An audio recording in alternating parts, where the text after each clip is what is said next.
ఈ 1 నుంచి 7వ వచనం వరకు ఒక్క పర్టికులర్ విషయం పదే పదే రిపీట్ అయింది. ఎవరైనా గమనించారా? ఒక విషయాన్ని గ్రంథకర్త పదే పదే వేరు కోణాల్లో మాట్లాడుతున్నాడు. Very important thing. You know what? బుద్ధిహీనులు అర్పించినట్లుగా బలి అర్పించుట కంటే సమీపించి ఆలకించుట శ్రేష్టము. అండర్లైన్ ద వర్డ్ ఆలకించుట. వారు తెలియకే దుర్మార్గ పనులు చేయుదురు.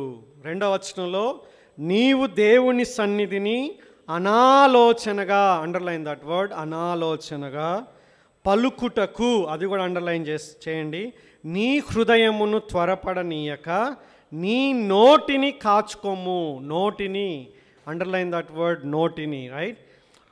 దేవుడు ఆకాశమందు ఉన్నాడు, నీ భూమి మీద ఉన్నావు, కావున నీ మాటలు, అండర్లైన్ దట్ వర్డ్, మాటలు కొద్దిగా ఉండవలెను. 3వ వచనం విస్తారమైన పనిపాటుల వలన స్వప్నం పుట్టును, పెక్కు మాటలు పలుకువాడు.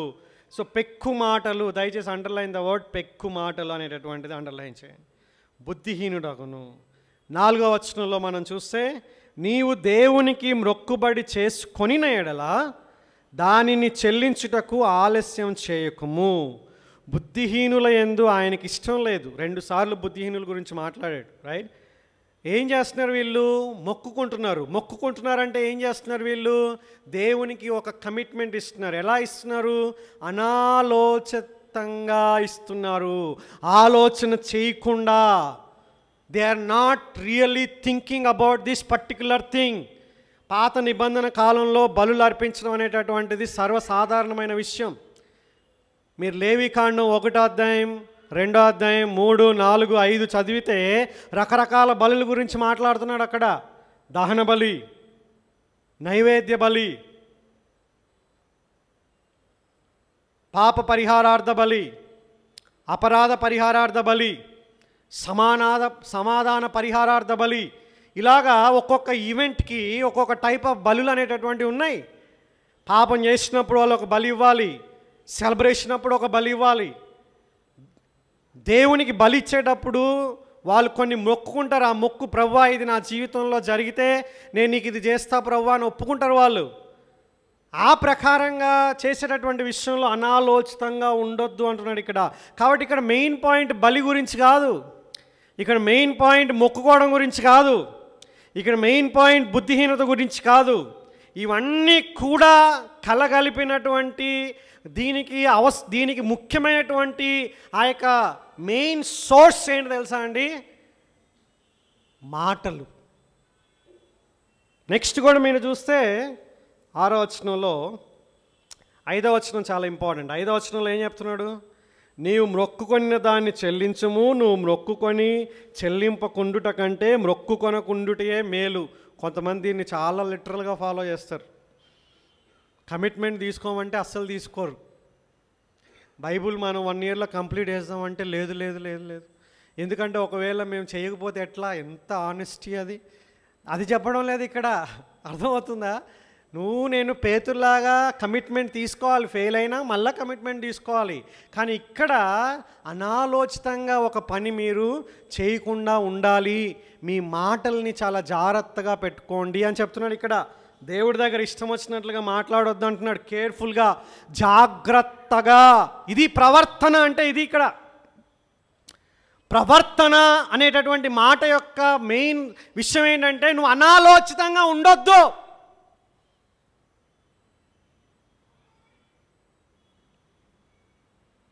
నీ మొక్కుకునే విషయంలో అనాలోచితంగా ఉండొద్దు, మొక్కుకున్నది తీర్చే విషయంలో అనాలోచితంగా ఉండొద్దు. 6వ వచనంలో మనం చూస్తే నీ దేహమును శిక్షకు లోపర్చినంత పని నీ నోటి వలన జరగనీయకము. చూసారా ఎన్నిసార్లు వచ్చింది? నోరు, నోటి మాటలు,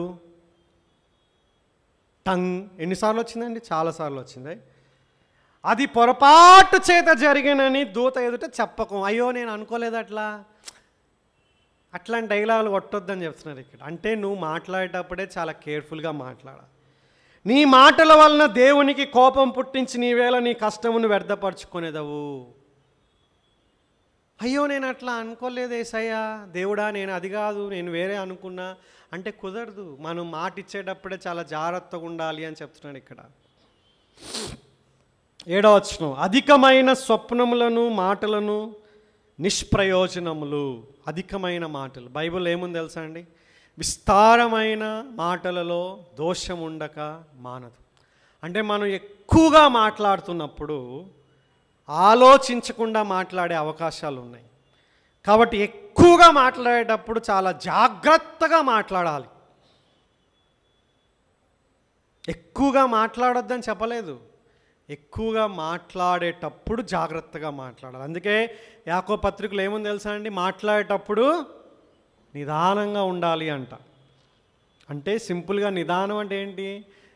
మెల్లగా, స్లో, అంటే మెల్లనైన స్వరంతో కర్ణమైడ్లో లాగా మాట్లాడమని కాదు. ఒక్కొక్కరికి ఒక్కొక్క స్టైల్ ఆఫ్ టాక్ ఉంటుంది. కొంతమంది గంభీరంగా మాట్లాడతారు, కొంతమంది టకటకటకటకటగా ఎక్స్ప్రెస్ వెళ్ళిపోతూ ఉంటారు, కొంతమంది స్లోగా. వాళ్ళు మాట్లాడినారు అనుకోండి చాలా చాలా స్లోగా ఉంటుంది. వాళ్ళు మాట్లాడే లోపల మిగతా వాళ్ళకి ఆన్సర్ తెలిసిపోతుంది, రైట్? సో అట్లా అధికమైన స్వప్నములు మాటలు నిష్ప్రయోజనములు. నీ మట్టుకు నీవు దేవుని యందు భయభక్తులు కలిగి ఉండుము. పైన ప్రవర్తన, కింద భయభక్తులు అని చెప్పినప్పుడు ఈ రెండిటి యొక్క మెయిన్ ఎసెన్స్ ఏంటంటే, ముఖ్యమైన పాయింట్ ఏంటంటే, నువ్వు దేవుని దగ్గర దేవుని విషయంలో మాటలలో చాలా జాగ్రత్తగా ఉండాలి. బైబిల్లో ఒక వ్యక్తి చాలా అనాలోచితంగా ఒక పని చేశాడు. దానివల్ల ఏం జరిగిందో తెలుసా అండి మీకు? తన కన్న కూతుర్ని ప్రతిష్ఠత చేయవలసి వచ్చినటువంటి పరిస్థితి. యోఫ్తా అనేటటువంటి ఒక న్యాయాధిపతి ఉండేవాడు. ఇజ్రాయెల్ ప్రజల్ని రాజులు ఏలకముందు న్యాయాధిపతులు వాళ్ళని పరిపాలన చేశారు. అంటే ఆయన ఒక వీరుడిగా, రక్షకుడిగా వాళ్ళ తరపున యుద్ధం చేసి ఆ ఇశ్రాయేల్ దేశాన్ని అతడు కాపాడేటటువంటి వాడు. అలా కాపాడేటటువంటి యోధుల్లో ఒకానొక యోధుడు, న్యాయాధిపతి ఎవరంటే యోఫ్తా. యోఫ్తా దేవుడి దగ్గర ఒక ఒట్టు పెట్టుకున్నాడు ఆయన. ఏంటి తెలుసా అండి ఒట్టు? చాలా ఇంట్రెస్టింగ్ ఒట్టు. ఏంటో తెలుసా అది? ప్రభువా, యుద్ధం తర్వాత నేను యుద్ధంలో గెలిచి నేను తిరిగి ఇంటికి వచ్చినప్పుడు నాకు ఎదురుగా ఏదొస్తే దానికి బలి ఇచ్చేస్తానని చెప్పాడు ఆయన. ఎందుకు చెప్పాడో ఏమో మనకి ఏం అర్థం కాదు. అంటే జనరల్గా ఆయన ఏమనుకుంటాడు? గొర్రెలు వస్తాయో, లేకుంటే మేకలు వస్తాయో, లేకుంటే ఏదైనా జంతువులు వస్తాయో, పావురాలు వస్తాయో అనుకున్నాడేమో. కానీ ఇంట్రెస్టింగ్గా తన కూతురు ఎదురొచ్చింది. ఆలోచించలేదు, మొదటిగా ఏది ఎదురొస్తే అన్నాడు ఇక్కడ.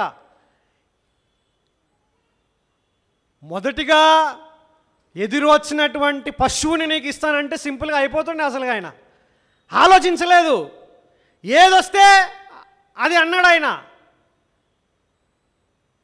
సో ఆ యొక్క అమ్మాయి ఏమో చిన్నపిల్ల కూడా కాదండి, ఒక కన్యక.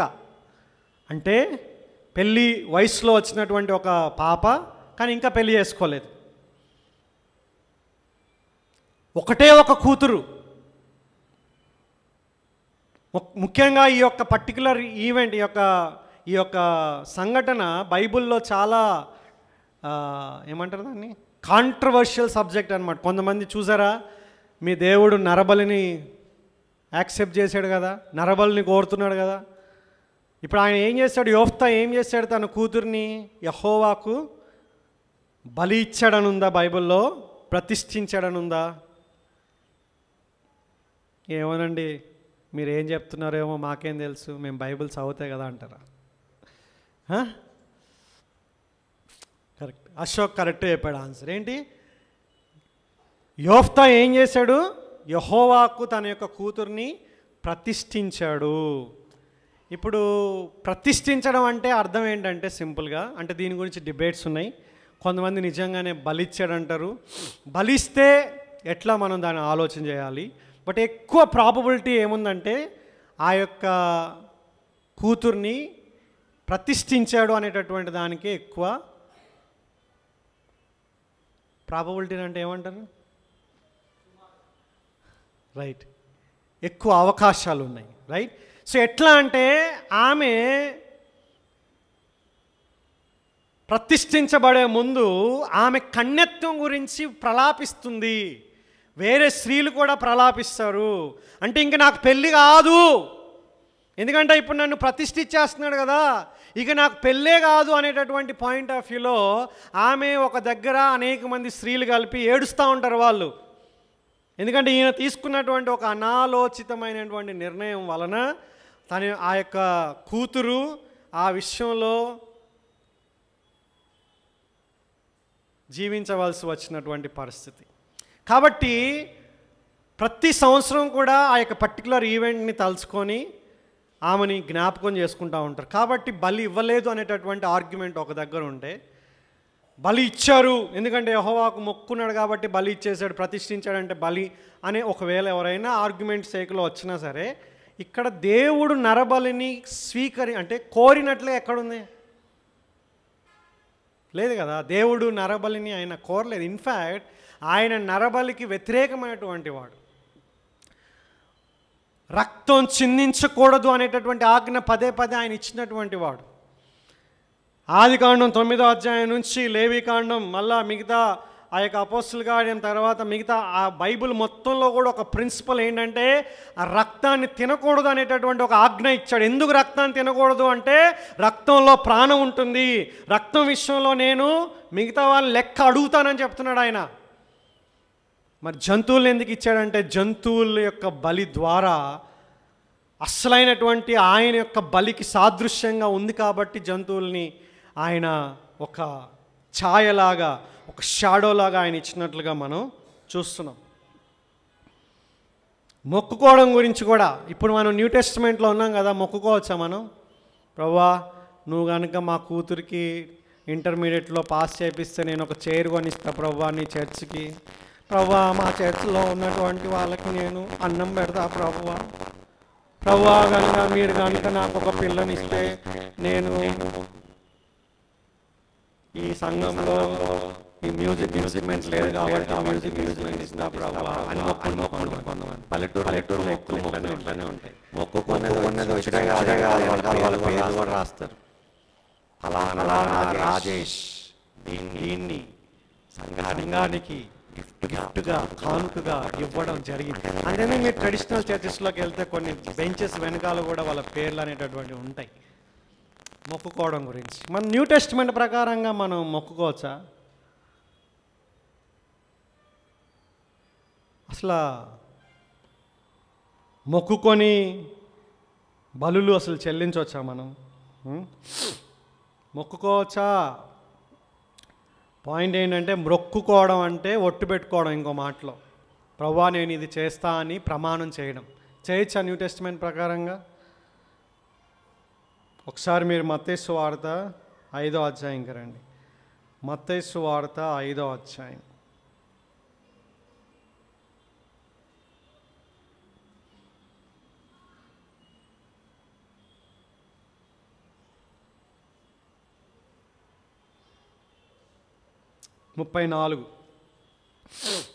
నేను మీతో చెప్పున్నదేమనగా ఎంత మాత్రము ఒట్టు పెట్టుకొనవద్దు.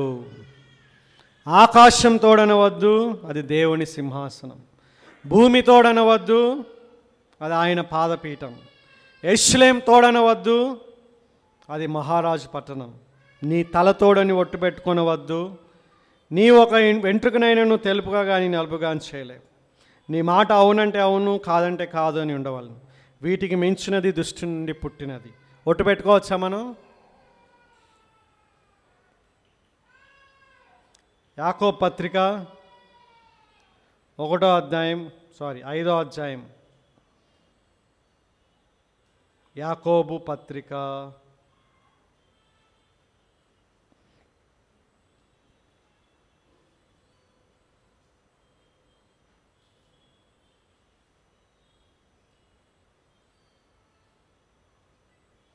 5వ. సో ఇక్కడ కూడా సేమ్ మాటలు అనేటటువంటివి మనం చూస్తాం, రైట్? అంటే మొక్కుకోవడం, ప్రమాణం చేయడం, ఒట్టు పెట్టుకోవడం ఇవన్నీ ఒకటే కేటగిరీ లాగా మనకు కనిపిస్తున్నాయి కదా. ఓల్డ్ టెస్టిమెంట్లో అంటే దేవునికి మనం ప్రమాణం చేసినప్పుడు ఆ ప్రమాణాలు మనం చెల్లించాలి అనేటటువంటిది ఇక్కడ మనం చూస్తున్నాం. న్యూ టెస్టిమెంట్లో ఉన్నటువంటి విషయాలు ఏంటంటే మనం ఒట్టు పెట్టుకోకూడదు అనేటటువంటి ఒక వైఖరిలో ఉన్నాం. ఫర్ ఎగ్జాంపుల్, నువ్వు ఎక్కడైనా కోర్టులో నువ్వు ఒక సాక్ష్యం చెప్పాలనుకున్నప్పుడు బైబిల్ నీకు చూపించి, ఒకవేళ నువ్వు క్రైస్తవుడు అయితే బైబిల్ మీద ఒట్టు పెట్టి చెప్పు అన్నారనుకోండి, నేను పెట్టను అని అంటావా?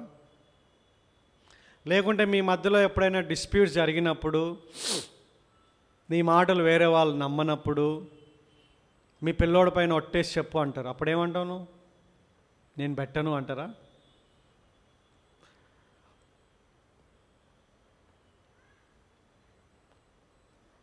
అసలు ఒట్టు ఎవరు సృష్టించారు తెలుసా మీకు? ఒట్టు పెట్టడం ఎవరు సృష్టించారు? ఒకసారి హెబ్రీ పత్రిక రండి. దీంతో మీ యొక్క హెబ్రీ పత్రిక 6వ అధ్యాయం, హెబ్రీ పత్రిక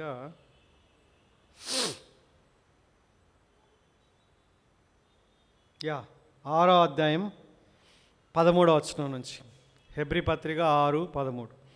దేవుడు అబ్రహామునకు వాగ్దానం చేసినప్పుడు తనకంటే ఏ గొప్పవాని తోడు అని ప్రమాణం చేయలేకపోయాను గనుక తన తోడు అని ప్రమాణం చేసి, అంటే ఇప్పుడు దేవుడు ఏం చేస్తున్నాడు? తన మీద తాను ఒట్టు పెట్టుకుంటున్నాడు. నిశ్చయముగా నేను నిన్ను ఆశీర్వదింతును, నిశ్చయముగా నిన్ను విస్తరింపజేతును అని చెప్పాను. ఆ మాట నమ్మి అతడు ఓర్పుతో సహించి ఆ వాగ్దాన ఫలము పొందెను. ఏం కనిపిస్తుంది ఇక్కడ మీకు? దేవుడు ఇప్పుడు దేవుడు వేరే వాళ్ళపైన ఒట్టు పెట్టుకోవాలంటే ఆయనకన్నా గొప్ప వాళ్ళై ఉండాలి, ఆయనకన్నా శక్తివంతమైనది ఉండాలి.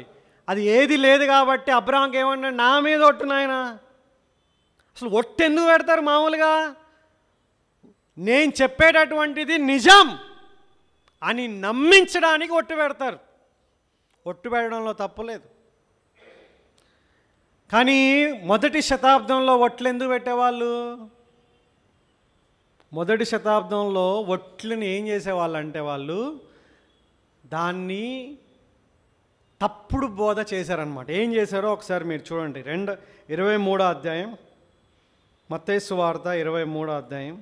ఎంత ట్విస్ట్ చేశారో చూడండి, ఇప్పుడు మీకు అర్థమవుతుంది.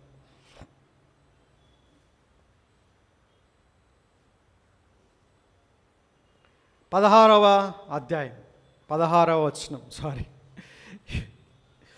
మత్తయి సువార్త 23:16.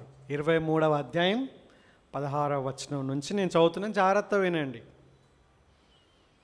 అయ్యో అందులైన మార్గదర్శకులారా, ఒకడు దేవాలయం తోడని ఒట్టు పెట్టుకుంటే అందులో ఏమీ లేదు, కానీ దేవాలయంలోని బంగారం తోడని ఒట్టు పెట్టుకుంటే వాడు దానికి బద్ధుడని మీరు చెప్పుదురు. యేసుక్రీస్తు ప్రభువారు అక్కడున్నటువంటి ఫస్ట్ సెంచరీ బోధకులతో మాట్లాడుతున్నాడు. మీకు శ్రమ అని చెప్తున్నాడు, ఎందుకంటే మీరు తప్పుడు బోధిస్తున్నారు. ఏంటి? దేవాలయం మీద పెట్టుకుంటే ఓకే, ఏం కాదు, నువ్వు చేసినా చేయకపోయినా నడుస్తుంది. కానీ దేవాలయంలోని బంగారం మీద పెట్టుకుంటే మటు నువ్వు చేయాలి. ఇది ఎవరు బోధిస్తున్నారు? ఇది పరిసయ్యులు బోధిస్తున్నారు. అప్పుడు యేసుక్రీస్తు ప్రభువారు ఏమన్నాడు చెప్పండి? అవివేకులారా, అందులారా, ఏది గొప్పది? బంగారమా? బంగారంను పరిశుద్ధపరచు దేవాలయమా? చెప్పండి, బంగారం గొప్పదా? బంగారాన్ని పరిశుద్ధపరిచే దేవాలయం గొప్పదా? ఎందుకంటే బంగారం నీ దగ్గర ఉంటే పవిత్రంగా ఉంటుంది. అది దేవాలయంలో ఉంది కాబట్టి అది పవిత్రం. కాబట్టి ఇప్పుడు దేవాలయం ఇంపార్టెంట్. దేవాలయాన్ని బట్టి దేవాలయంలో ఉన్నటువంటి బంగారానికి విలువ వచ్చింది. ఆ బంగారానికి విలువేం లేదు. అందుకే అవివేకులారా అంటున్నాడు ఇక్కడ, అందులారా అంటున్నాడు ఇక్కడ. ఇంకొక పాయింట్ కూడా చూడండి, 20వ వచనంలో ఏమంటున్నారు? 20. అందుకే మనం మొత్తం మత్తయి సువార్త అంతా చదివితేనే కొన్నిసార్లు కొన్ని విషయాల్ని మనం గ్రహించగలం. ఏమన్నాడు ఇక్కడ? బలిపీఠం తోడని ఒట్టు పెట్టుకుని వాడు దాన్ని తోడనియు, దానిపైనుండి వాటన్నిటితోడనియు ఒట్టు పెట్టుకొంచున్నాడు.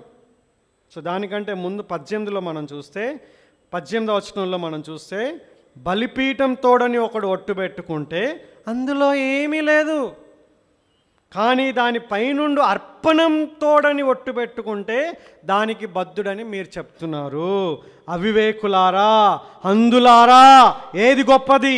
అర్పణం గొప్పదా? అర్పణమును పరిశుద్ధపరచు బలిపీఠం గొప్పదా? బలిపీఠం లేకపోతే ఏంటది? ప్లెయిన్ మీలే, అంతే కదా. అది మీ ఇంట్లో ఉంటే మామూలు మాంసమే. ఇప్పుడు చూడండి, ప్రభు బల్ల ఈ బ్రెడ్ మీ ఇంట్లో ఉంటే దీనికి ఏమైనా వాల్యూ ఉందా ఇప్పుడు?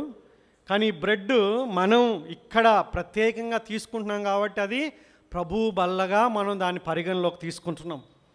ఒకవేళ అది ఇక్కడ లేకపోతే ఇది మామూలే కదా. సో ఇప్పుడు చాలామంది ఏమన్నారంటే బ్రెడ్ మీద ఒట్టు, కానీ మీ మీద ఒట్టు కాదంటున్నారు అన్నమాట. అది అండర్స్టాండింగ్. అలాంటి టీచింగ్ అప్పుడు ఇప్పుడు ఈ వెలుగులో మీరు 5వ అధ్యాయంకి రండి. ఇప్పుడు మీరు 5వ అధ్యాయం చదవండి. 5వ అధ్యాయంలో యేసుక్రీస్తు ప్రభువు వారు ఏమంటున్నారంటే,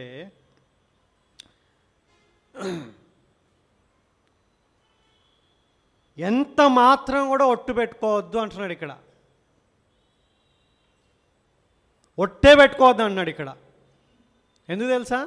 ఒకవేళ ఈ టీచింగ్ ఇచ్చాడు అనుకోండి, ఇప్పుడు ఒకవేళ వాళ్ళందరికీ కూడా దేవాలయం ఇంపార్టెంటు, మీరు దేవాలయం మీద పెట్టుకున్నా మీరు తీర్చాలి, అర్పణం మీద పెట్టినా తీర్చాలి, బలిపీఠం మీద పెట్టుకున్నా, ఎక్కడ పెట్టుకున్నా కూడా మీరు తీర్చాలి అని చెప్పినప్పుడు వీళ్ళకి ఉన్నటువంటి ఒకే ఒక అవకాశం ఉంది వీళ్ళకి. ఏంటో తెలుసా? అది తప్పుడు బోధకులకి తప్పించుకోవడానికి ఒకటే ఒక అవకాశం ఉంది, ప్రమాణం చేసి కూడా. ఏం చేస్తారు వాళ్ళు?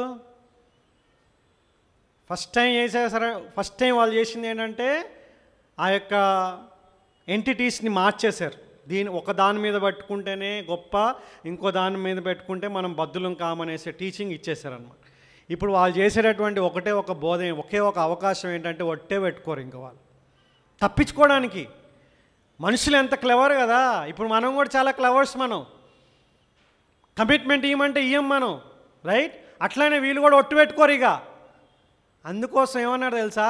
ఒట్టే పెట్టుకోవద్దని చెప్పాడు. అట్లా చెప్పాడు అనమాట. ఎందుకు ఒట్టు పెట్టుకోవద్దన్నాడు తెలుసా? మీరు కింద చూడండి. మీరు అవునంటే అవును, కాదంటే కాదు. అంటే అర్థం ఏంటి? మీరు మాట్లాడితేనే ఒట్టు పెట్టుకున్నట్టు అని చెప్తున్నాడు. క్రిస్టియన్స్కి దేవుని పిల్లలకి నువ్వు ఒక స్టేట్మెంట్ ఇచ్చినప్పుడు నువ్వు ఒట్టు పెట్టినట్టే. ఇది నిజం అని నువ్వు చెప్పినట్టుగానే నువ్వు మళ్ళీ ప్రత్యేకంగా దేవుని పైన ఒట్టు, బైబిల్ మీద ఒట్టు, నీ మీద ఒట్టు, నా మీద ఒట్టు అని చెప్పాల్సిన పని లేదు. నువ్వు ఆల్రెడీ ఒట్టు పెట్టుకున్నట్టు. ఎందుకంటే నేను నిజమే చెప్తున్నా. అవునంటే అవును, కాదంటే కాదు. అంటే ఒట్టు పెట్టుకున్నట్టే మనం. యేసుక్రీస్తు ప్రభువు వారు ఎంత తెలివిగలవాళ్ళు కదండి. మనల్ని సృష్టించినటువంటి మహాజ్ఞాని ఆయన. మన లాజిక్లన్నీ ఆయన దగ్గర పనిచేస్తాయా? కాబట్టి వేరే వాళ్ళకి అవసరమైతే ఒట్టు పెట్టుకోవాలి. ఇక్కడ నువ్వు పెట్టుకోవాల్సిన పని లేదు. నువ్వు పెట్టుకున్నట్టే. ఒట్టు పెట్టుకున్నట్టే. నువ్వు ఏం ఒట్టు పెట్టుకోకపోయినా పెట్టుకున్నట్టే. అంటే నువ్వు అబద్ధం ఆడకూడదు, అసత్యం మాట్లాడకూడదు, నువ్వు నిజమే చెప్పాలి. ఒట్టు పెట్టుకున్నప్పుడు ఎంత నిజంగా మాట్లాడతావో అట్లానే ప్రతి ఒక్క మాట కూడా నీది నాది అట్లానే ఉండాలి.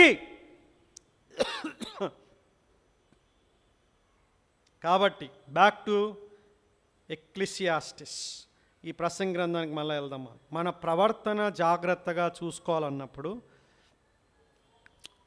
మన యొక్క నోటి విషయంలో మనం చాలా కేర్ఫుల్గా ఉండాలని చెప్తున్నాడు. అంటే ఇక్కడ ఈ పర్టికులర్గా ఇక్కడ ఏం చెప్తున్నా అంటే మనం ఇచ్చేటటువంటి వాగ్దానాల విషయంలో కేర్ఫుల్గా ఉండాలి. అనాలోచితంగా యోఫ్తాలాగా ఇవ్వకూడదు. తొందరపడి దేవుడి దగ్గర అయ్యో నేను ఇట్లా అనుకోలేదు ప్రభువా, ఏదో పొరపాటున అట్లన్నా, నేను ఇట్లా చేస్తానని చెప్పినా దేవుడి దగ్గర మనం కమిట్మెంట్ ఇవ్వకూడదు. అంటే సింపుల్గా ఓవరాల్గా ఈ యొక్క 7 వచనాలు కూడా దేని గురించి మాట్లాడుతున్నాయంటే మాట తీరు గురించి, మాటల యొక్క పవర్ గురించి మాట్లాడుతున్నాయి. మాటలు ఎంత ప్రాముఖ్యమో మాట్లాడుతున్నాయి. మీకు సంగతి తెలుసా అండి? మన మాటల వలన మనం ఎవరమో మనం గుర్తించగలం. తెలుసా మీకు? మన మాటల వలన మన మనస్సులో, హృదయంలో ఏముందో మనం తెలుసుకోగలం. అందుకోసమే మాటల విషయంలో మనం చాలా కేర్ఫుల్గా ఉండాలి, జాగ్రత్తగా ఉండాలి. ప్రవర్తన అన్నప్పుడు ఇక్కడ మాటల విషయంలో మనం అనాలోచితంగా ఉండకూడదు. కొన్నిసార్లు మనం పాటలు పాడేటప్పుడు కూడా అనాలోచితంగా పాడే అవకాశాలు ఉన్నాయి. అవునా కదా? అంటే we don't use our mind. ఏదో పాడేస్తాం. కొంతమంది పాటలు కూడా పాడరు. I don't know why. మంచి అవకాశం కదా. ఒకప్పుడు అవకాశం లేనప్పుడేమో అమ్మో గట్టిగా వాడితే వాళ్ళు వింటారు, వీళ్ళు వింటారు, మనకి ఎక్కువ నాయిస్ చేయనీరు అనేటటువంటిది ఒకటి చెప్తాం. పాటలు పాడే అవకాశం వచ్చి మంచిగా మనసు విప్పి యొక్క దేవుడిచ్చినటువంటి నోటితో దేవుణ్ణి ఆరాధించడానికి అవకాశం ఉన్నప్పుడేమో గమ్మున మూగపోయినటువంటి విగ్రహాల్లాగా కామ్గా ఉంటాం మనం. అట్లా ఉండకూడదు. అయితే పాడేటప్పుడు కూడా ఆలోచనాపూర్వకంగా మనం థాట్ఫుల్గా మన యొక్క మాటలు అనేటటువంటివి ఉండాలి. ప్రేయర్ చేసేటప్పుడు ఆలోచన ఉపయోగించి మనం ప్రేయర్ చేయాలి. సడన్గా ఏమో అట్లా అంటే అంటే దాని గురించి ఆలోచించకుండా ఏదో చెప్పేయడం అనేటటువంటిది సరైనటువంటిది కాదని మనం తెలుసుకోవాలి. సో ఈ పాయింట్ ఆఫ్ వ్యూలో మనం యాకోబు పత్రికలో ఒక చాలా ఇంపార్టెంట్ పాయింట్ని మనం నేర్చుకుందాం. అంటే మీకు వినిపిస్తుంది కానీ నాకు వినిపిస్తుంది, అది పాయింట్. యాకోబు పత్రిక 3వ అధ్యాయం. ఇది వీలైతే కంఠస్థం చేయండి, చాలా చాలా ఇంపార్టెంట్.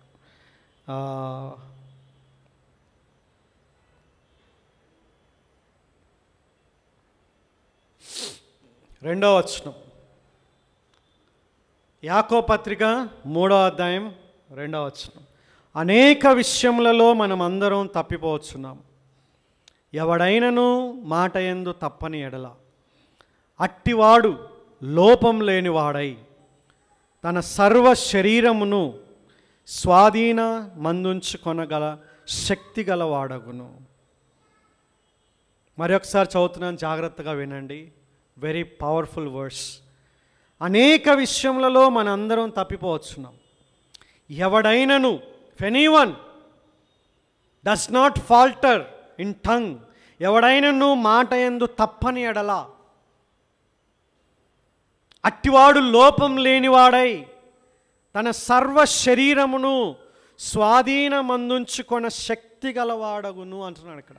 మాటలలో మనం గనుక జాగ్రత్తగా ఉన్నట్లయితే, తప్పిపోకుండా ఉంటే, మన శరీరాన్ని మొత్తాన్ని కూడా మనం, అంటే మన కళ్ళని, మన యొక్క ఎమోషన్స్ని, మన ఆలోచనల్ని అన్నిటినీ కూడా మనం పెట్టుకోవచ్చు అనేటటువంటి ఆలోచన.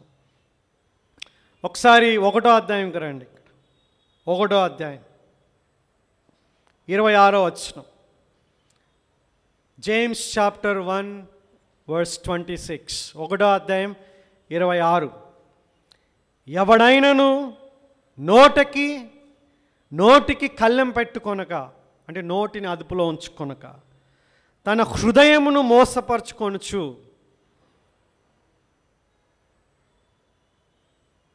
చాలా ఇంట్రెస్టింగ్ మాటలు ఉన్నాయి కదండి. నోటికి కళ్ళెం పెట్టుకోకుండా అంటే, నోటికి కళ్ళెం పెట్టుకోకుండా అంటే అదుపు లేకుండా మాట్లాడేటటువంటి వాళ్ళు.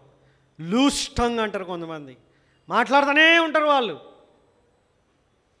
వాళ్ళు ఏం చేస్తున్నారంటే వాళ్ళ హృదయాన్ని మోసం చేసుకుంటున్నారు. ఎట్లా? అరే, నీకు తెలియకుండా నీ హృదయాన్ని నువ్వు బయట పెడుతున్నావు. బికాస్ బైబిల్ సేస్ దట్ హృదయం నిండి ఉన్న దాన్ని బట్టి నోరు మాట్లాడుతుందని చెప్తున్నారు బైబిల్లో. సో నోటికి కళ్ళెం పెట్టుకోకుండా హృదయాన్ని మోసపరుచుకొంచు భక్తి గలవాడనని అనుకొని ఎడల వాని భక్తి వ్యర్థమే.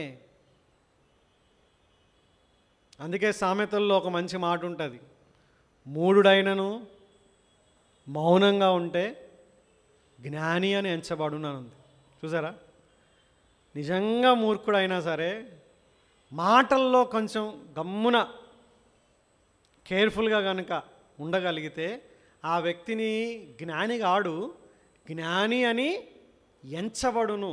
అట్లీస్ట్ ప్రజలు ఆ విధంగా అనుకుంటారని చెప్తున్నా. అంటే మనం అనాలోచితంగా ఎక్కువగా విస్తారంగా కేర్ఫుల్ లేకుండా మాట్లాడినప్పుడు ఎలా ఉంది అనేటటువంటి విషయాన్ని ఇక్కడ చూపిస్తాం. కాబట్టి ఇక్కడ చూస్తే భక్తుడు ముఖ్యంగా ఇవన్నీ కూడా సువార్తలకి చాలా దగ్గరగా ఉన్నటువంటి పత్రిక ఇది. సువార్తల్లో ఉన్నటువంటి అంశాలని చాలా క్రోడీకరించి చాలా యారోస్ లాగా, ఒక బాణాల్లాగా టక టక టక టక టక టక టక మాట్లాడేటటువంటి ఒక భక్తుడు ఈయన యాకోబు భక్తుడు. ఆయన అంటున్నాడు, నోటికి కళ్ళెం పెట్టుకోకపోతే భక్తి గలవాడు అనుకున్నా సరే భక్తి లేదు బాబు అంటున్నాడు ఇక్కడ. అదే విషయాన్ని 3వ అధ్యాయంకి వచ్చేసరికి బోధకుల గురించి కఠినమైన తీర్పు ఉంటుందని చెప్పిన తర్వాత కూడా మాటల విషయంలో చెప్తున్నాడు, ఒకవేళ మీరు కనుక మీ మాటల్ని కంట్రోల్ చేసుకుంటే అంటున్నాడు ఇక్కడ. కానీ ఇప్పుడు ఒక చిక్కు వచ్చింది మనకి. మనం మాటల్ని కంట్రోల్ చేసుకోగలమా? చేసుకోగలం అన్న వాళ్ళ చేతులు ఎత్తండి మంచిగా. కొంతమంది ఇంత మాటల్ని కంట్రోల్ చేసుకోగలం, రైట్, దించండి, వెరీ గుడ్. మాటల్ని కంట్రోల్ చేసుకోలేము అనేవాళ్ళు చేతులు ఎత్తండి. రెండిటికి ఎత్తకుండా మీరు జాగ్రత్త అట్లా పడద్దు, నిజం చెప్పాలి.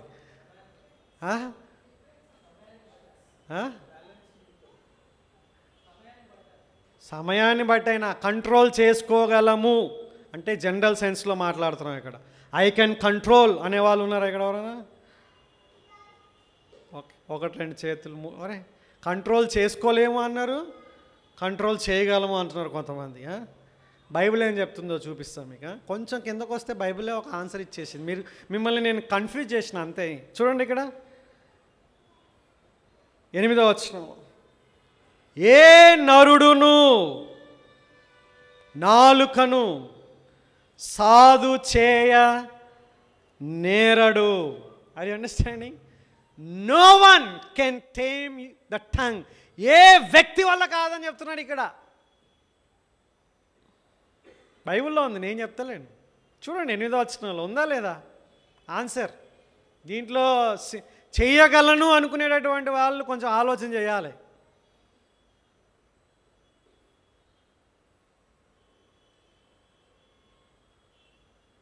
అది మరణకరమైన విషయంతో నిండినది, అది నిరర్గళమైన దుష్టత్వమే. ఎందుకు తెలుసా అండి?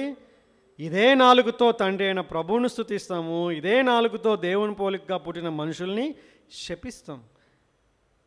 ఇదే నోట్లో నుంచి ఆశీర్వాదం శాపవచనం బయలు వెళ్తాయి. ఒక్క నీటి బుగ్గలో నుంచి నీటి బుగ్గలో ఒక్క జల నుండి తీయని నీరును చేదు నీరును ఊరుతుందా? అంజూరపు చెట్టున ఒలీవ పండ్లైన ద్రాక్ష తీగను అంజూరపు పండ్లైన కాయన ఉప్పు నీళ్ళలోండి తీయనివి ఊరవు కదా అని ఎన్నో ఆర్గ్యుమెంట్స్ ఇక్కడ గ్రంథకర్త ఇస్తున్నాడు. అంటే ఇక్కడ బైబిల్లో ఇచ్చినటువంటి ఆర్గ్యుమెంట్ ఏంటి? ఏ నరుడు కూడా నాలుకని సాధు చేయనేరడు అంటున్నాడు ఇక్కడ. ఇంకేముంది, చేయలేమని దేవుడే చెప్పిండు కదా. అది ఫ్యాక్ట్. కమాండ్ ఉంది కదా. కమాండ్ అంటే నువ్వు నేను చేయాల్సింది. దయచేసి ఫ్యాక్ట్ని కమాండ్ని రెండింటిని వేరువేరుగా చూడాలి మనం. చెప్పండి అందరూ. Facts, commands. ఆజ్ఞలు, వాస్తవాలు. ఆజ్ఞ ఏంటంటే నోటిని అదుపు పెట్టుకోవాలి. వాస్తవం ఏంటంటే నువ్వు పెట్టుకోలేవు. బైబిల్ సేస్ నువ్వు పెట్టుకోలేవు నోటిని. ఎందుకంటే నోరు నీ ఆధీనంలో లేదు. కానీ నువ్వు ఒకదాన్ని పెట్టుకుంటే నీ నోరు కంట్రోల్ అవుతుంది. మత్తయి సువార్త 10వ అధ్యాయం. మత్తయి సువార్త 10వ అధ్యాయం.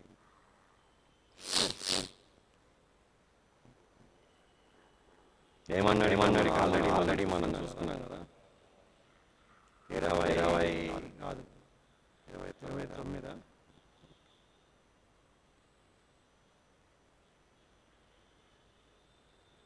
క్షమించండి 12వ అధ్యాయం. Final versus, right.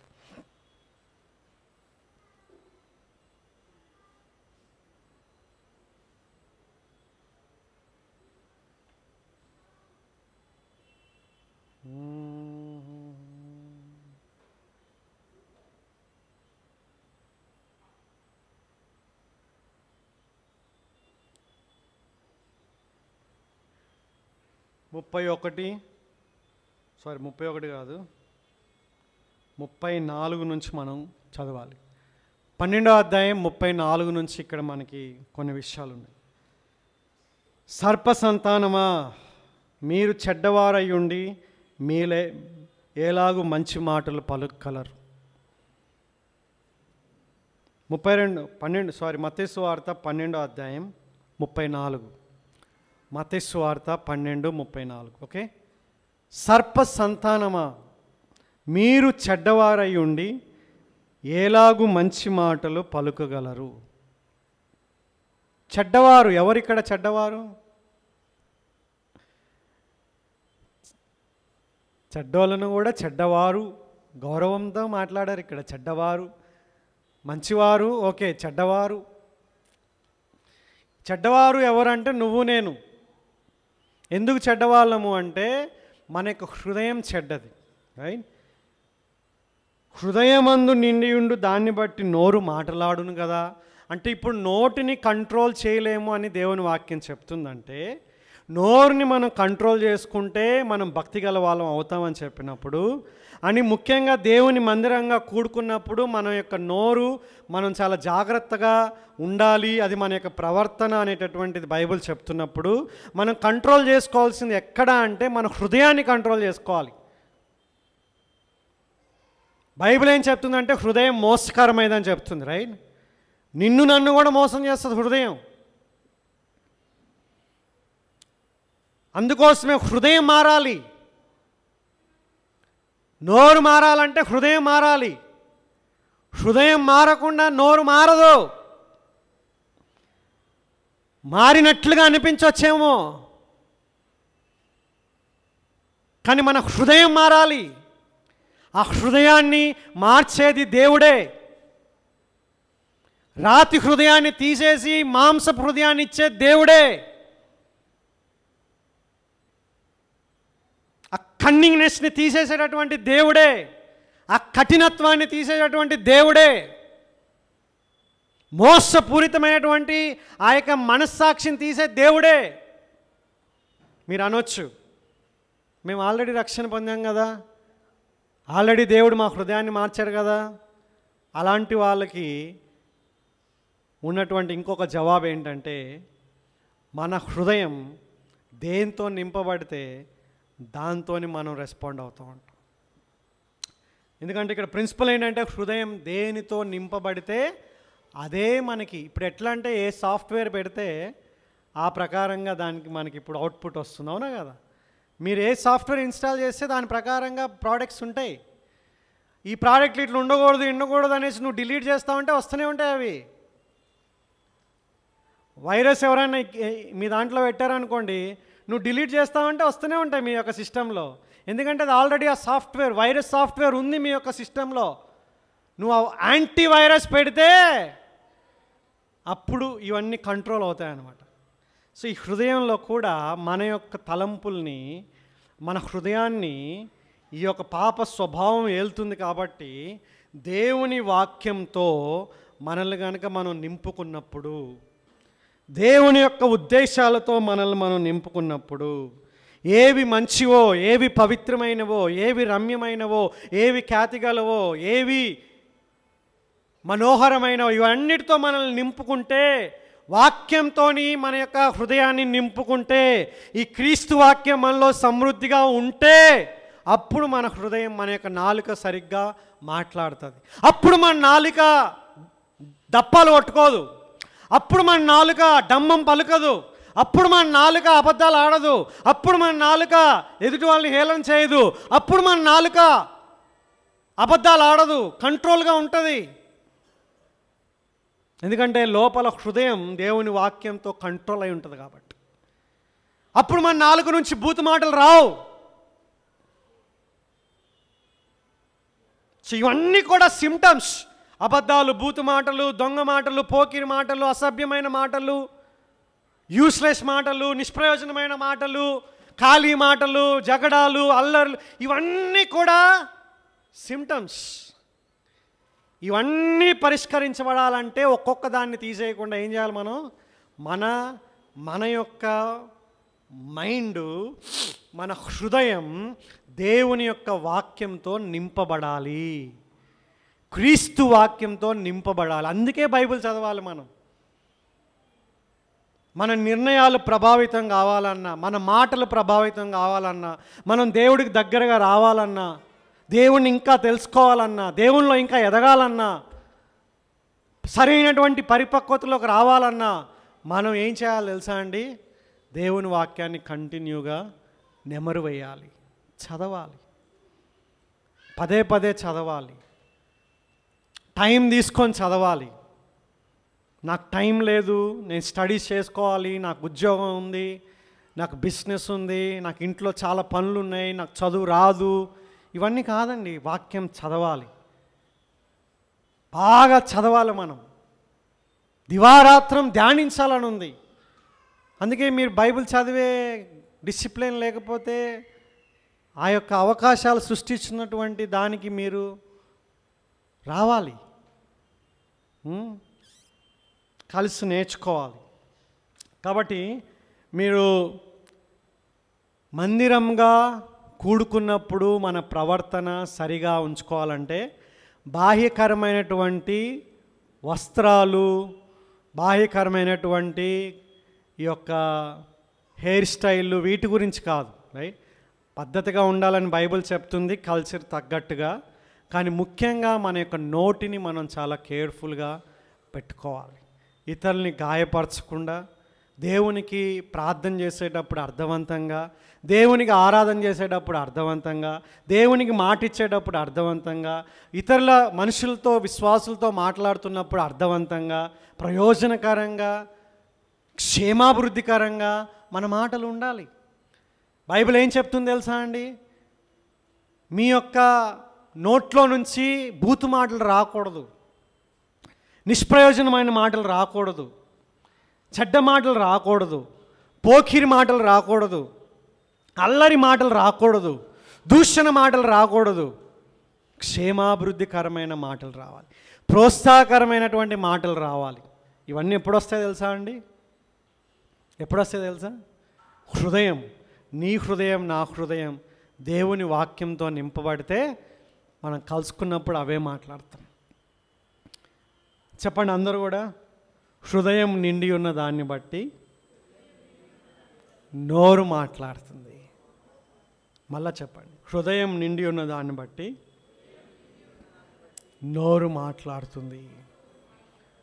కాబట్టి మన నోటిని అదుపులో పెట్టుకోవాలంటే హృదయాన్ని, ఈ మోసకరమైనటువంటి హృదయాన్ని దేవునికి అప్పగించాలి, దేవుని వాక్యం చేత ప్రభావితం చేయబడాలి. అప్పుడు మన జీవితంలో గొప్ప మార్పుని మనం చూడగలం. ఆ విధంగా దేవుని యొక్క మందిరంగా మనం కూడుకున్నప్పుడు చాలా జాగ్రత్తగా ఉండగలం. దేవునికి మనం ఇచ్చే కమిట్మెంట్ విషయంలో కూడా ఆలోచించి మనం ఇవ్వగలం. దేవుని పిల్లలకి ఇచ్చేటటువంటి కమిట్మెంట్ విషయంలో కూడా ఆలోచన పూర్వకంగా ఇవ్వగలం. సడన్గా ఒక మాట అనేసి మనం వదిలేయడం కాదు, అర్థమవుతుందండి? సో మనం చాలా కేర్ఫుల్గా ఈ యొక్క విషయంలో మనం చూడాలి. కళ్ళు మూసుకుంటే మనం ప్రార్థన చేసుకుందాం. ప్రభువా, యొక్క సమయంలో మీకు వందనాలు చెల్లిస్తున్నాం.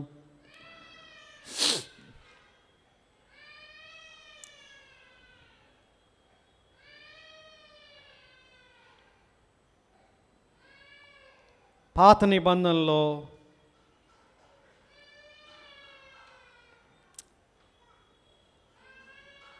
ఒక ప్రత్యేకమైనటువంటి స్థలానికి వెళ్ళి ఎంతో భారభరితమైనటువంటి ఆ యొక్క బలులు అర్పించిన తర్వాత వాళ్ళు అనాలోచితంగా చేసేటటువంటి కొన్ని విషయాల పట్ల జాగ్రత్తగా ఉండాలని, వాటి వలన ఎటువంటి లాభం లేదని, నాయనా అది మా యొక్క భయభక్తిని చూపిస్తుందని మేము నేర్చుకున్నాం. ముఖ్యంగా మా యొక్క నోటిని మేము అదుపులో పెట్టుకోలేమని, మా హృదయాన్ని మేము జాగ్రత్తగా పరిష్కరించినట్లయితే మా నోటిని మేము అదుపులో పెట్టుకోగలమని నేర్చుకున్నాం. కాబట్టి మా హృదయాన్ని మీ యొక్క వాక్యంతో నింపడానికి మీరు సహాయం చేయమని వేడుకుంటున్నాం ప్రభువా. దయచేసి ఈ విషయంలో ఇంకా మాకు స్పష్టతను దయచేయండి. ఈ విషయంలో ఇంకా జ్ఞానం దయచేయండి, ఈ విషయంలో గొప్ప మార్పును దయచేయండి.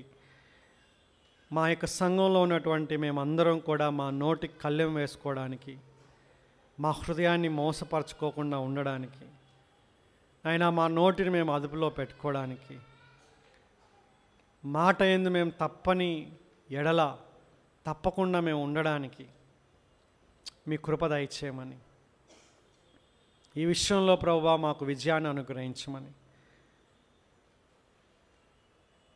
యేసుక్రీస్తు నామంలో యొక్క ప్రార్థన చేస్తున్నాం తండ్రి. పాట పాడబ